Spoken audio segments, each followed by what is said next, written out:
Good morning, everyone. And I just wanted to touch bases with you on the TPU wheels. That is the harder TPU, like I said, from what we did the shoes with. Such a crock. Anyway, so these turned out really, really well.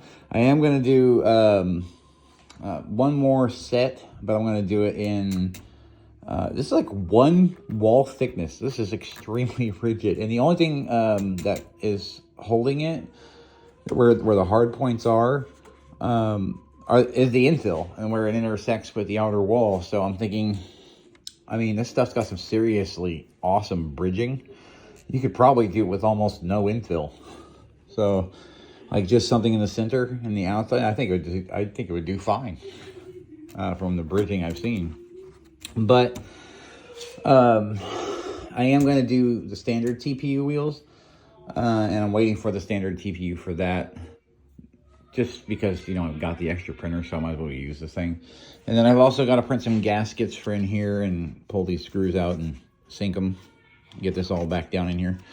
And then I'll have do some rubber gaskets here and here and on the bottom for the cap, so that I have some air sealant, you know, in there. And I had a screw that held it in here and a lip in here, but I didn't round the corner here to make it easy to get the cap on. So what I probably could do is make those round corners, print them out, put them in, not in TPU, but in PETG, like the body, and then redo the cap where it has that radius so that it can slide into that hole there and still screw down here, which is something I overlooked. But either way, I'm still going to put a rubber gasket down here out of the standard TPU just to make sure it's sealed.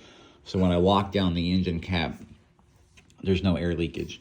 Then I got to go through and make sure everything else is sealed up, so I have no leakage from behind the engine. And I may even do a thin TPU layer around this on the bottom and the top just to make sure that it seals against the body perfectly, so that there's no air leakage from the engine output all the way out to the nozzle. So we're almost there. Still got to get that ESC installed, and the battery is good, but I may get a longer one because, as you can see, I got plenty of room in here for a bigger battery. Giggity. Anyway, other than that, she's coming along nicely, and I love how the wheels roll. It's going to be really cool. So we're all almost set for a Maiden. So say goodbye to it.